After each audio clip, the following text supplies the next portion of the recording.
mau bahas cara jitu, gimana caranya bikin cewek muncrat. Banyak cowok yang penasaran sama topik ini gitu ya, karena banyaknya mitos yang tersebar luas, ya kan? Bener nggak? Apa kamu yang nyebarin mitos-mitos nggak bener itu tentang squirting? Gimana caranya bikin cewek itu muncrat, banjir bandang alias squirting? Apa ya rasanya? Gimana rasanya? Gimana baunya? Gimana bentuknya? Gimana prosesnya? Aman atau enggak? Seberapa sering bisa terjadi dalam satu kali main? Atau dia cuma bisa satu kali sehari? Atau dia bisa muncrat terus-terusan? Lembut pikir selang goblok. Dan kenapa kadang ada cewek bilang dia nggak bisa squirting? Masalahnya mayoritas cowok itu dengar squirting itu dari film dewasa atau film biru. Ngaku, ya kan? Aku pun juga taunya dari Marcel. Suamiku yang ngasih tahu bisa kencing. Suamiku yang mengajarkan, suamiku yang memulai, suamiku yang mengatur alurnya. Jadi Marcel itu pro. Bukannya dia pro dalam segala bidang, enggak, tapi gimana jelasin jadi nggak enak konotasinya. Tapi dia mengarahkan gitu loh, gini caranya, oh ini ada ini gitu.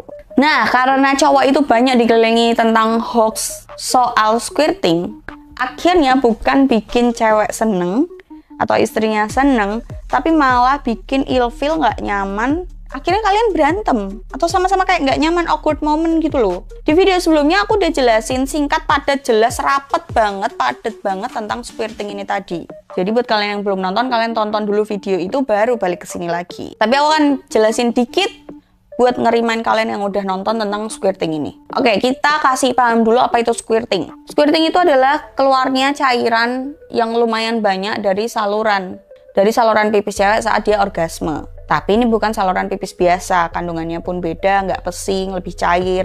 Pipis biasanya warnanya kan kuning pucet atau kuning keruh, gila nih. Ngombe banyu putih makanya. Terus ada bau khas urin yaitu pesing. Nah kalau cairan squirting ini dia biasanya bening, nggak berbau, encer. Ini beda sama kencing. Dan kelenjar ini mirip sama kelenjar prostat pada cowok. Dan cairan ini tuh terkumpul di kandung kemih. Terus kalau kalian lagi enak, itu kan pasti otot pinggulnya kan kencang, nah itu terdorong keluar. Jadilah squirting. Kalian harus tahu fakta penting sebelum kalian nyoba, biar nggak tolol dan bikin malu. Jadi ini tak kasih tahu. Pertama, nggak semua cewek itu bisa squirting. Ini bukan masalah skillmu mbak, berarti aku ngopiok, buat pikir dok. Ngopioknya berarti kurang kenceng, enggak. Jangan fokus ke situ.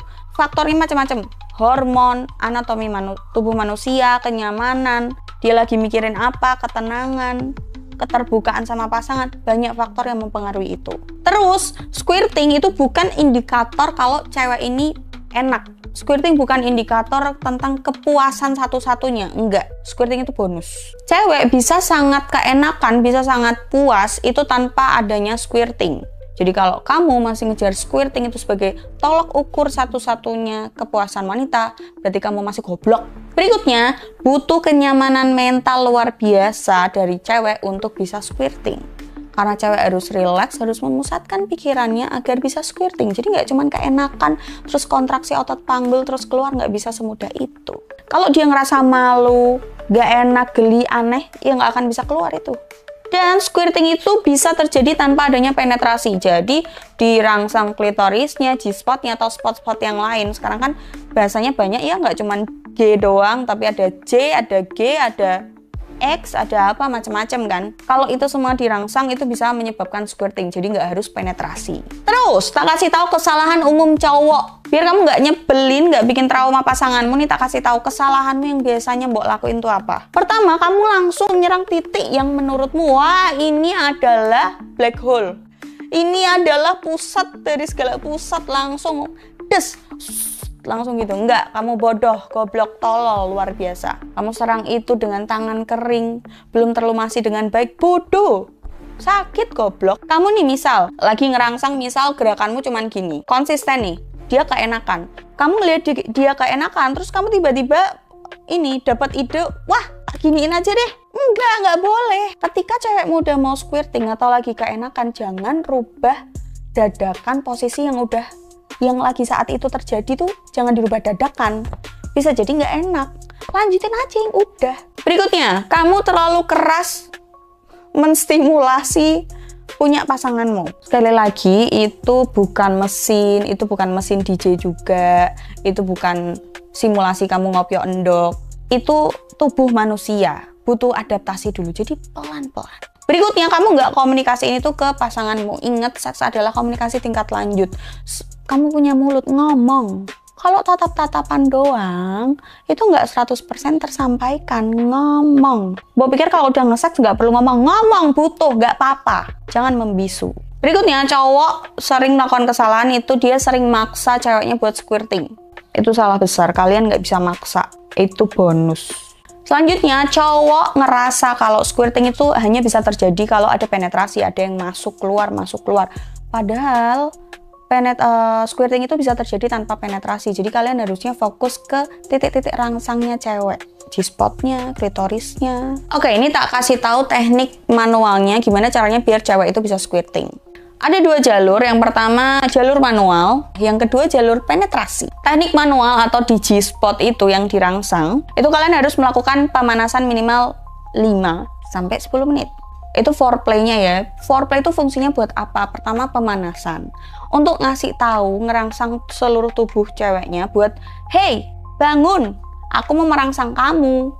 Aku mau main sama kamu. Ayo bangun semua, rasakan rangsanganku. Ayolah menjadi lebih sensitif.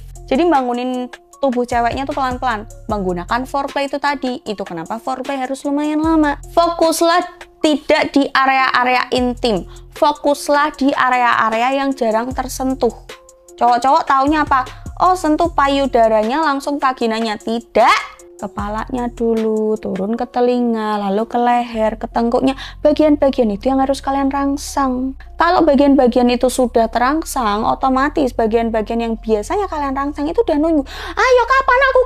Mereka udah mau demo itu. Tujuannya apa untuk merangsang bagian itu semua? Tujuannya untuk membuat vaginanya basah dari dalam.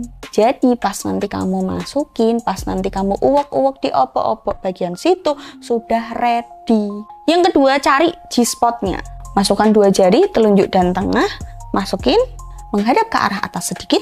Arahin, kalau kalian bingung, arahin ke arah perut gitu ya. Nanti ada bagian-bagian tertentu yang agak kasar. Bukan kayak sikat ya, enggak. Tapi bagian yang enggak rata gitu deh. Biasanya itu 4-6 cm dari vagina. Setelah kamu masukin, udah ketemu G-spotnya, gerakan dengan lembut. Tidak langsung. Tidak boleh seperti itu ya. Lembut, pelan-pelan sekali. Pokoknya kalau mau mempersiapkan cewek itu harus pelan banget. Supaya apa? Supaya ceweknya tuh nggak sabar. Akhirnya langsung dia yang minta. Kalau kamu udah pelan maininnya di area G-spot itu, kasih tekanannya yang lebih kenceng. Jadi bukan gerakannya lebih cepat, tapi tekanannya yang dikasih tambah. Nah, sambil kamu kasih itu, kamu lihat pasanganmu gimana gelagatnya, apakah badannya sudah mirip siluman ular, meliuk-liuk, desahannya, suaranya, matanya, bibirnya kamu perhatiin. Nanti kamu dari situ bisa tuh eksplorasi, ditambah kecepatannya atau tekanannya apa, ditanya, sayang mau gimana, kurang cepat, kurang gimana, apa segala macam, tanya, ngomong. Setelah itu, kamu ketemu G-spotnya, rangsang juga klitorisnya, bisa pakai tangan, bisa pakai vibrator, atau bisa suruh istrimu sendiri, macam-macam. Jadi, tak jamin itu banjir bandang sudah. Sekarang kita bahas teknik penetrasi G-spot. Kalau itu tadi cara manual, nah ini yang cara G-spotnya. Pertama, kamu harus temukan posisi main yang pas, yaitu woman on top, jadi ceweknya di atas. Jadi ini memudahkan dia untuk ngatur posisi yang enak, biar gak sakit, biar gak kesodok. Dan dia yang ngatur ritmenya kan, kalau ini enak, oke, dia akan kenceng sendiri. Jadi kamu tinggal menikmati pemandangan yang ada dan rasa yang ada. Terus kedua itu adalah posisi doggy. Kalau posisi doggy itu rata-rata udah kena di G-spot, kecuali manuk kalian itu bentuknya itu turun ke bawah. Nah itu agak susah memang. Kalau turun ke bawah berarti kebalikannya gitu. Ya, tolong otaknya dipakai kalau kayak gini. Mudeng kan maksudku. Kalau anatomi manukmu gini, berarti G-spotnya ada di mana? Oh, berarti gini pasangannya. Pasangan G-spot sama manuk tuh gini loh guys. Ini loh. Yang kedua, kalau main itu nggak cuma maju mundur atau keluar masuk doang, tapi gunakan sudut-sudut yang ada, miring ke kanan, kayak ke atas, ke bawah, ke kiri, diagonal. Jadi nggak cuma masukin keluarin, nggak cuma itu. Bisa diputer-puter. Yang berikutnya, kontrol kecepatan. Awali semuanya dengan pelan-pelan. Kalau udah ketemu yang enak, langsung sikat. Tapi ingat, jangan kekencengan. Kalian juga harus tetap memperhatikan gimana gelagat atau respon istrimu. Yang terakhir, gabungkan dengan rangsangan klitoris. Bisa pakai tangan, bisa pakai vibrator, atau bisa suruh istrimu mainin sendiri. Nah, kalau dua jalur tadi udah kalian lakuin, sekarang aku kasih tahu tanda-tanda dia mau squirting. Pertama, vagina lebih terasa basah daripada biasanya. Itu pasti cowok-cowok udah bisa ngerasain jadi lebih licin. Kalau kamu mau gerak jadi lebih cepat, lebih becek mungkin, tapi nggak yang lambah-lambah ya. Ngerti lambah-lambah? Kayak banjir lambah-lambah enggak, tapi lebih licin, lebih gampang nggak seret. Terus si cewek itu akan mungkin ada beberapa yang bisa bilang kayak aku kayak mau pipis. Nah, itulah tanda-tanda mau squirting, bukan mau kencing itu. Terus otot paha dan perut mulai kenceng. Itu kenapa harus diperhatikan, wahai laki-laki. Terus suara sama napas jadi lebih berat. Jadi kalau istrimu udah bilang aku kayak mau pipis, buat dia lebih nyaman dari sebelumnya dan bilang jangan ditahan. Itu emang tanda-tanda mau squirting. Setelah squirting, apa yang harus kamu lakuin? Pertama, jangan jijik. Siapkan handuk atau lap, dan kalau emang kamu sudah menyiapkan semuanya ya ada alas lebih tebel lah, jadi nggak langsung kena kasur. Terus pastikan dia merasa aman dan dihargai setelah squirting, nggak terus ujuk-ujuk, nggak yang kayak gitu ya. Bapak-bapak, ayo mas-mas. Kalau dia squirting, tunjukin rasa kamu menghargai dia. Dipeluk tetap kayak biasanya, itu bukan air kencing guys. Terus jangan lupa kasih dia waktu untuk istirahat, karena itu capek ya, kayak semua sensor tubuhnya itu bekerja semua. Itu dia teman-teman, informasi yang sangat padat. Jadi squirting adalah fenomena alami, tapi itu nggak wajib. Dan jangan jadikan squirting itu adalah tujuanmu diranjang. Dan squirting itu bukan tolak ukur dimana kamu itu paling hebat, kamu itu hebat, oh berarti kamu adalah wanita karena bisa squirting. Enggak, itu adalah bonus. Jadi intinya kalau kamu mau berhasil squirting ini tadi, kuasai anatomi tubuhmu. Kamu harus lebih mengenal tubuhmu sebagai wanita, bangun komunikasi sama pasanganmu, dan kamu sebagai cowok juga harus mau mengerti juga anatomi tubuh wanita. Seenggaknya kamu mau cari tahu lah. Jangan buru-buru sama prioritaskan kenyamanan, karena kunci menurutku dari squirting adalah nyaman. Nyaman, terbuka. Kalau dia udah nyaman, dia mau ngapa-ngapain nyaman, itu pasti keberhasilannya lebih besar. Jadi kalau kenyamanan itu udah kamu pegang, udah kamu kuasai, otomatis kalian sebagai pasangan itu pasti lebih nyaman dalam melakukan hubungan suami istri. Dan hubunganmu diranjang itu bukan cuma puas, tapi rasa saling percaya antar pasangannya jadi meningkat. Jadi sekali lagi ya teman-teman, buat para cewek-cewek dan cowok-cowok, ayo dengerin ini kalimat penting banget. Pertama, squirting itu bukan tolok ukur tingkat kepuasan cewek. Jadi cewek bisa puas luar biasa tanpa harus adanya squirting. Sekali lagi, squirting adalah bonus. Kalau cowok puncaknya diejakulasi, muncrat keluar, pejunya di mana-mana, itu adalah puncaknya cowok, betul. Tapi kalau cewek itu nggak sama kayak cowok. Cewek itu keluarnya bisa banyak kali, tidak diakhiri hanya dengan squirting. Itu tadi video yang menurutku sangat berguna sih harusnya. See you in the next video.